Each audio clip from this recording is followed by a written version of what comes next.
Olá, sejam todos bem-vindos ao nosso sexto encontro de língua portuguesa 2. Conto com a colaboração e o empenho de todos. Neste nosso sexto encontro, nós vamos dar início ao segundo período medieval, onde, no estudo da literatura, vai ser abordado os poetas palacianos e cronistas, no período de 1385 a 1527, aonde nós vamos ter a segunda estética da literatura portuguesa, denominada humanismo, onde, de uma forma resumida, nós podemos dizer que o ser humano ele vai funcionar como uma medida, ou seja, ele vai, neste momento, nós vamos ver o homem se libertando da influência religiosa e se colocando como centro de todas as coisas. Mas ainda nesse processo do humanismo, é um momento ainda de transição, porque nós vamos verificar a decadência do feudalismo e o nascer do renascimento.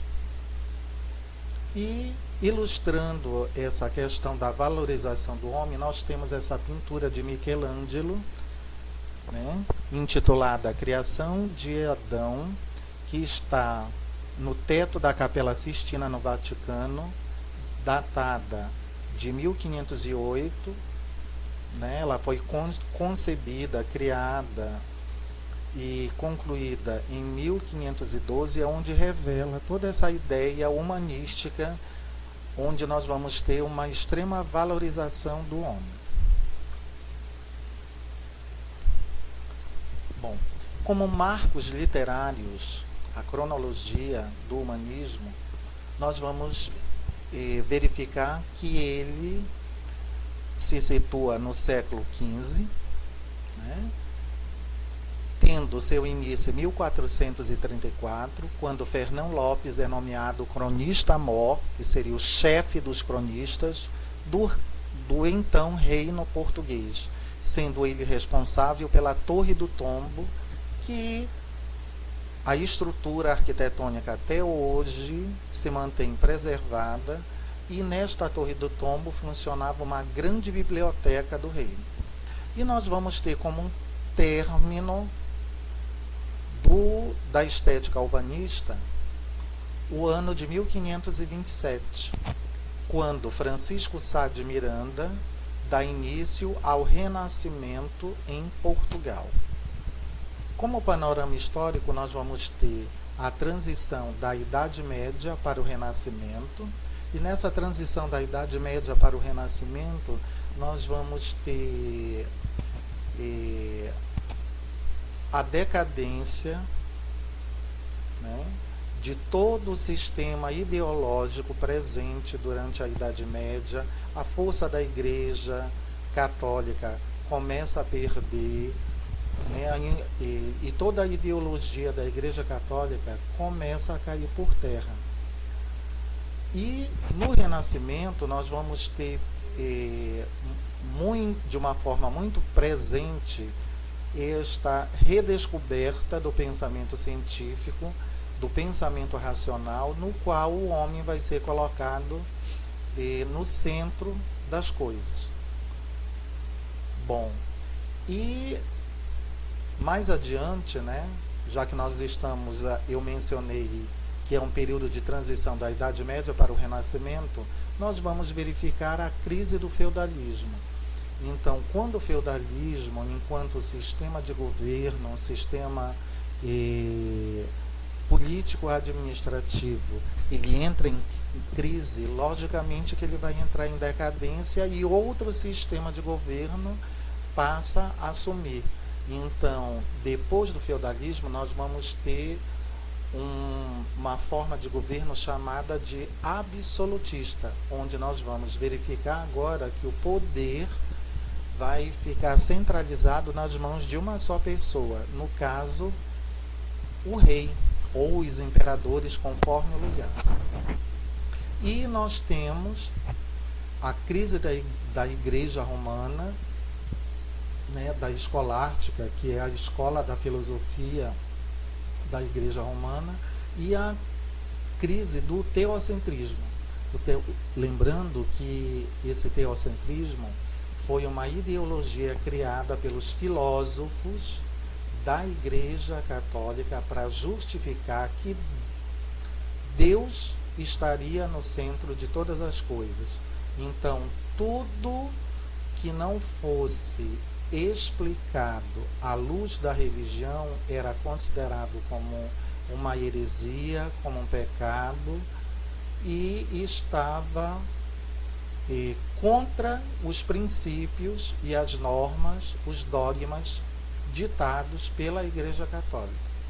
Então, esta ideologia ela vai cair por terra e vai surgir uma outra ideologia baseada na razão, chamada de antropocentrismo.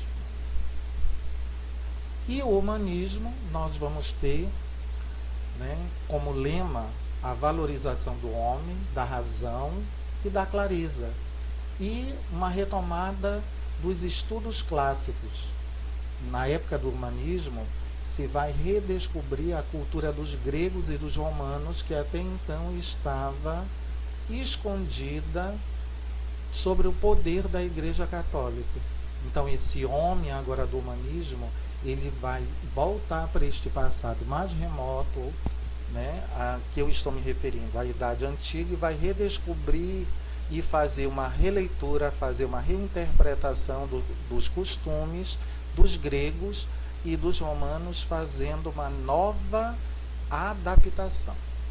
E em termos mais locais, com relação a Portugal, nós vamos ter a instituição da dinastia de Avis.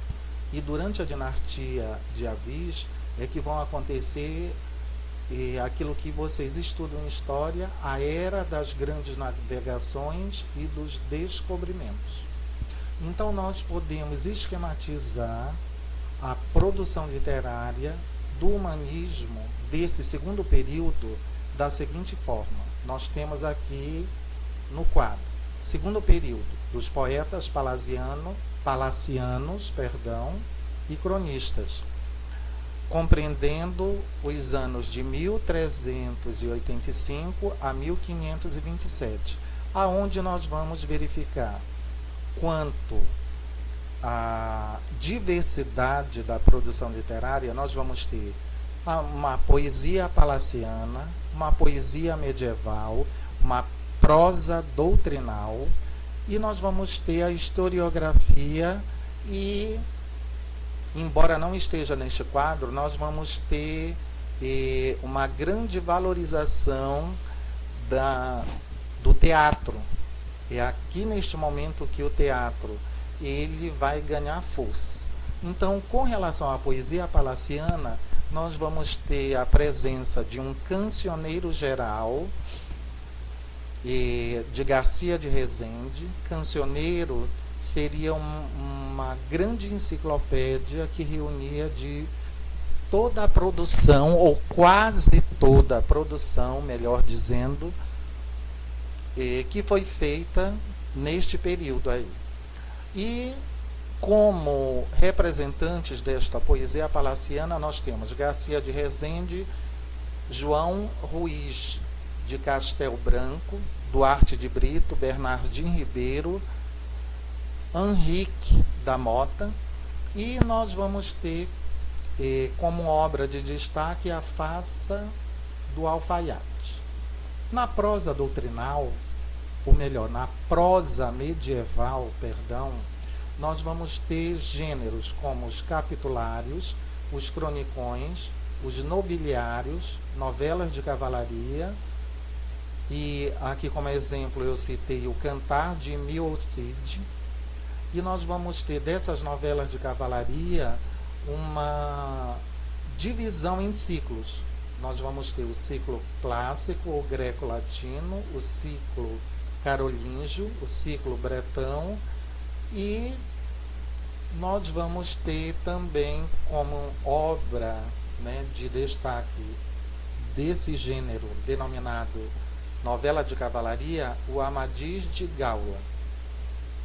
Então, a título de esclarecimento, cada uma destas modalidades de produção literária, elas vão ser esmiuçadas em aulas posteriores. Aqui só é um quadro, resumo, para a gente se familiarizar.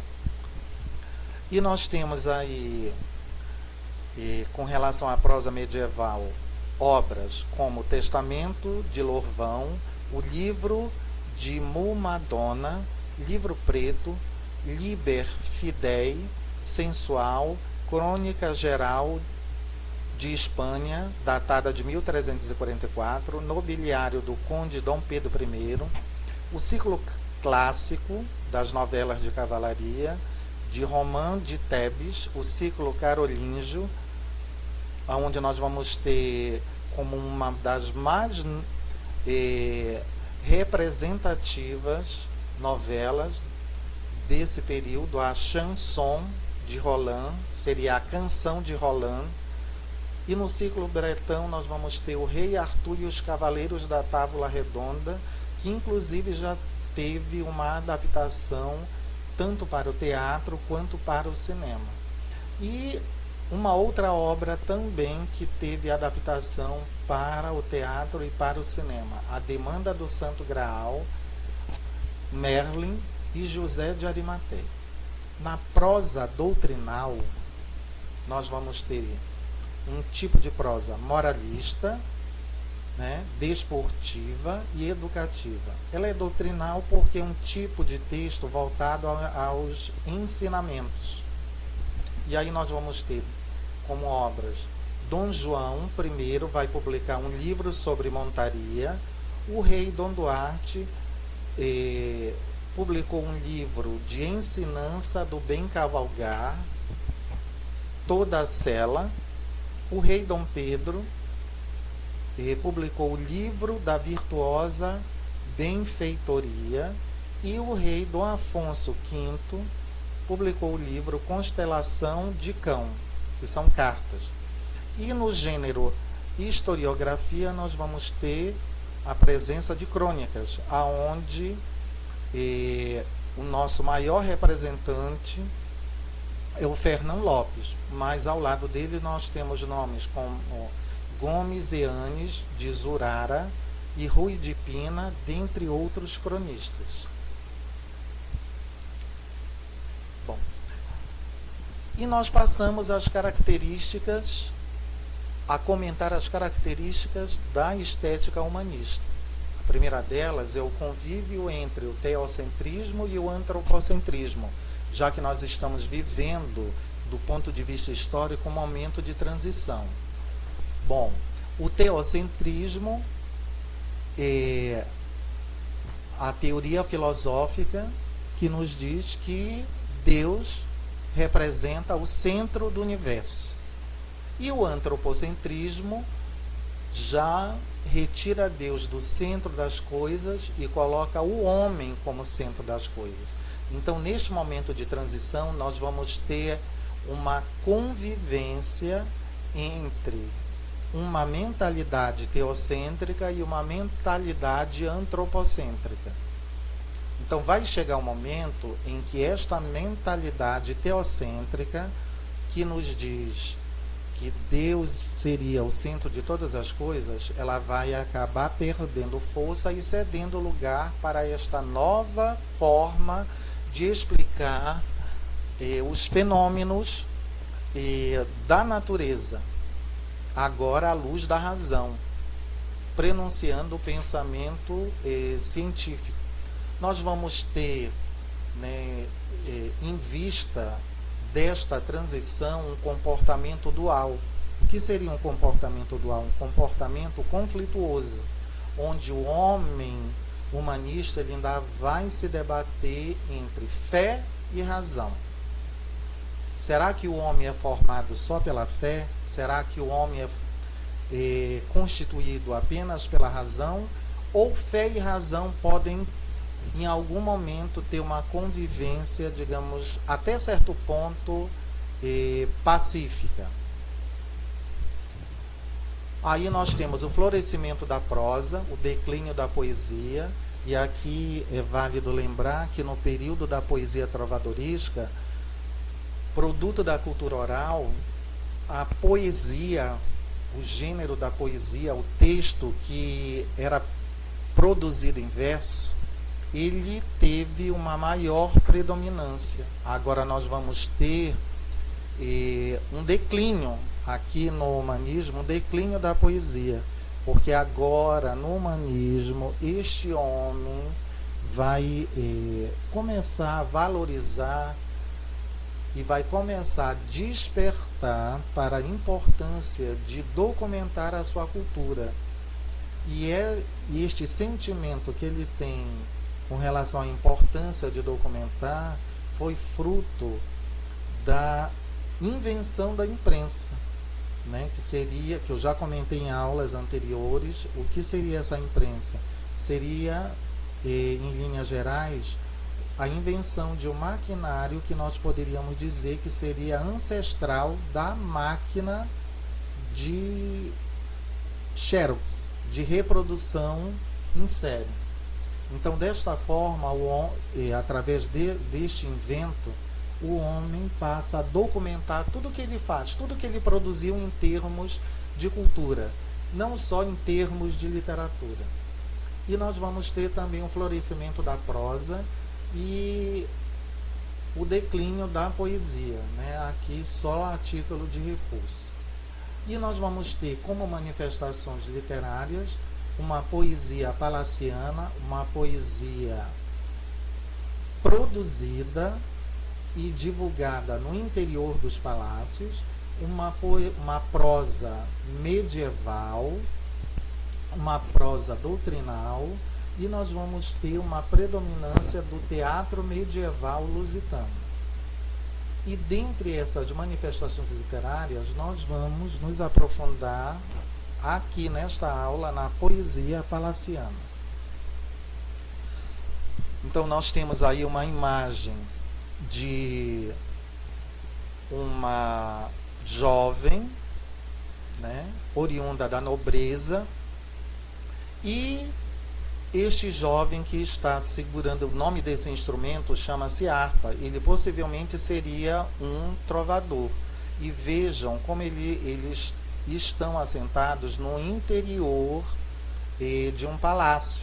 Então ele estaria declamando as suas poesias para essa jovem.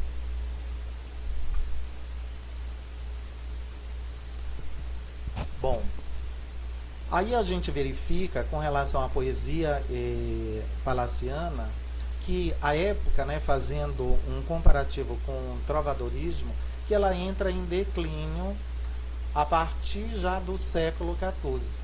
O interesse da corte pela poesia só voltará a se manifestar um século mais tarde, a partir do reinado de Afonso V. E as cantigas deixam de existir, já que a poesia deixa de ser oral e de ter a música ao fundo. Então, a gente viu como marca, né, no trovadorismo, que a poesia ela era ligada à música. Agora no humanismo ela vai se desligar deste acompanhamento musical. A produção e a recepção poética restringem-se aos palácios, e os poetas eleitores desses poemas são nobres e cultos. Já não vai ser o povo, já vai ser uma classe enobrecida. E com relação à linguagem, nós vamos ter o galego ainda, o galego-português, ou seja, a junção do espanhol com o português, ainda se fazendo presente, mas já cedendo lugar ao nosso idioma português, mas numa fase ainda arcaica, ou seja, numa fase ainda embrionária, uma língua mais complexa, que a gente vai poder verificar, interpretando esses textos, que o idioma é o português, mas não na sua grafia a gente vai encontrar muita diferença, porque o português desta época do humanismo não é o português que atualmente nós conhecemos. E por conta disso nós vamos verificar uma transição entre a tradição medieval e a tradição moderna. E nós vamos verificar uma autonomia em relação à música, ou seja, na época do humanismo nós vamos ver que a poesia ela se liberta da música, e a métrica aqui ela é declamada em salões, surgem os livros, né? Ou seja, essa produção literária ela passa a ser documentada se utilizando do código escrito, né, por meio da invenção da imprensa, onde os autores se chamam poetas e não mais trovadores. Então vejam que a palavra trovador, muito presente lá no trovadorismo, estava associada a esta predominância da cultura oral. Agora aqui no humanismo, esses trovadores eles passam a ser denominados de poetas. Então a palavra, o termo poeta está associado bem mais à palavra escrita. Nesse período, a poesia se distancia da música, só reforçando. E por isso ela passa por algumas inovações técnicas. E aqui a organização desses textos vão usar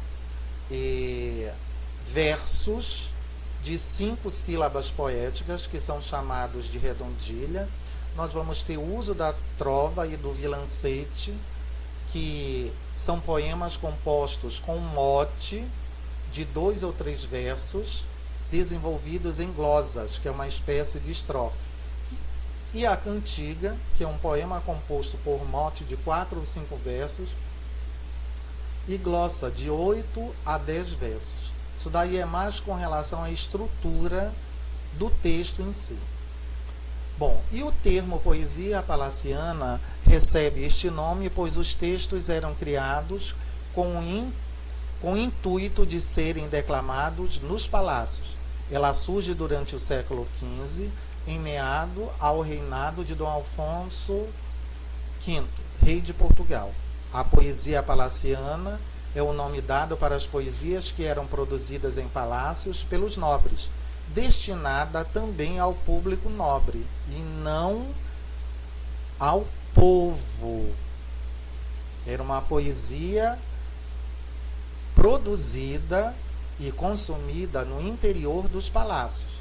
Esse tipo de poesia foi recolhida por Garcia de Rezende no Cancioneiro Geral e impresso em 880, composições no ano de 1516, e retratava a vida social da corte. Muito embora ainda mantenha muitas características das primitivas cantigas, estas primitivas cantigas são as cantigas produzidas lá no trovadorismo, né, e elaboradas a partir do surgimento da imprensa,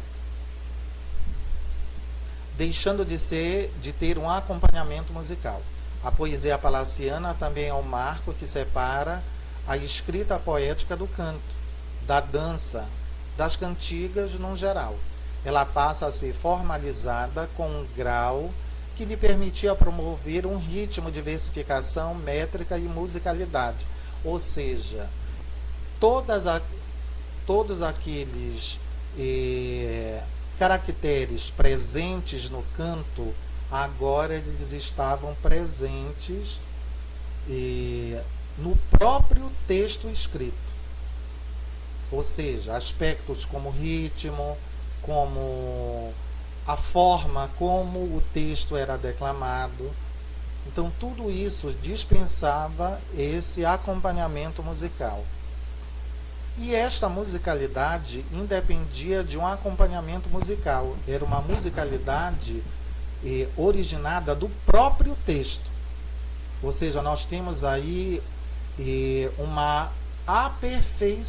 aperfeiçoamento com relação à escritura do texto, com relação a escolha do vocabulário, com relação à escolha dos temas, e tudo isso vai imprimir a esta poesia palaciana, vai agregar a esta poesia palaciana um valor artístico a mais. E nós temos também um aspecto de entretenimento, porque esta poesia palaciana, já que ela servia ela era consumida pelo povo, pelo público do interior dos castelos, ela também tinha esta função de entretenimento, de diversão para a nobreza. E era declamada ou lida individualmente. Esse tipo de poesia se diferenciava exatamente nisso do trovadorismo. Ou seja, nos momentos lá da diversão, o rei chamava, né, os poetas para declamarem as suas produções literárias. Bom, aqui neste ponto nós vamos tratar da poesia trovadorística e da poesia palaciana. Nós vamos ver as diferenças e as características. As diferenças entre a poesia trovadorística e a poesia palaciana são que as cantigas eram escritas pelos trovadores, eram igualmente ricas, sobretudo quando analisada a métrica, o canto se tornava ainda maior. Enquanto isso, as poesias palacianas adotavam um estilo mais metódico, mais organizado, né, mais detalhista. Adotavam comumente 7 sílabas métricas, as redondilhas maiores, 5 sílabas, que são as redondilhas menores. Como forma de realce o ritmo, a expressividade durante a leitura deveria exaltar a produção. A poesia palaciana apresenta uma estrofe introdutória, que é o mote, né, aquilo que vai servir de gatilho para o desenvolvimento posterior do texto poético. A partir deste, desenvolve-se o sentido do texto desenvolvido, que nós chamamos que é a glosa. E, com relação às características, nós vamos ver que as poesias palacianas apresentam características que vão além da quebra entre poesia e cantiga. Ela não só é o reflexo da poesia moderna, mas também da estruturação dos poemas lidos atualmente. Dessa forma, elas apresentam características de fácil identificação, tais como poesia de caráter aristocrático. Por que esse caráter aristocrático? Devido ao ambiente no qual elas eram produzidas. Era um ambiente bem mais formal, ou seja, o interior dos palácios, para agradar a burguesia da época. Eram geralmente produzidas como forma de lazer ou entretenimento, que isso não acontecia na época do trovadorismo, até porque a poesia ela não se restringia ao interior dos palácios. A gente conseguia ver os trovadores nas romarias, nas feiras. Agora, no período do humanismo, isso daí já não vai ser visto. Em muitos casos, eram inclusive improvisadas por seus entusiastas. Então, essa questão do improviso, ela também vai imprimir à própria produção literária um valor artístico devido ao senso de criatividade. Você vai começar a valorizar a questão da criatividade, do processo criativo desses textos. E elas também refletiam sobre a vida cortês da época. Eram poemas curtos, breves, objetivos, com métricas estipuladas para não serem tediosos, para não serem repetitivos. E há vários tipos de poesias palacianas, como, por exemplo, poesias com temas satíricos, envolvendo assuntos como a corrupção do clero, poemas religiosos, embasando a influência da igreja da época, poesias didáticas, que eram fomentadas de alguma forma, como alguma forma de orientação ou defesa de um ponto de vista. Didática tem a ver com questões relacionadas ao ato de ensinar alguma coisa. Nós vamos ter a presença de poemas épicos, onde os poetas eram nobres que declamavam os momentos de guerra, da defesa da nação com força, se necessário, e para valorizar as qualidades desse povo, para exaltar, para homenagear os feitos desse povo. E nós vamos ter as poesias dramáticas, que são reflexões sobre o âmago do escritor, sobre os sentimentos íntimos do escritor.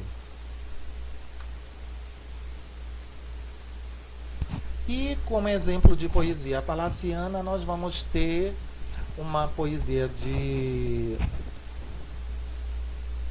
temática amorosa de autoria de João Ruiz de Castelo Branco, que diz assim: Senhora, partem tão tristes meus olhos por vós, meu bem, que nunca tão tristes vistes, outros nenhum por ninguém.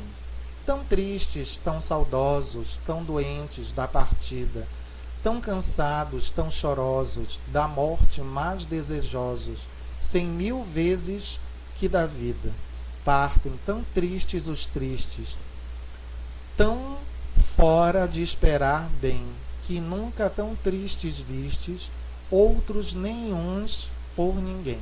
E aqui nós temos, nesse texto, a temática da saudade, uma saudade que faz com que este ser amante tenha perante a vida um sentimento de desilusão, né? E aí nós temos toda uma simbologia dos olhos, os olhos refletindo esse estado de alma, né? de desamor pela distância desse ser amado. Né? E aqui a gente encerra este nosso 6º encontro. Até o próximo.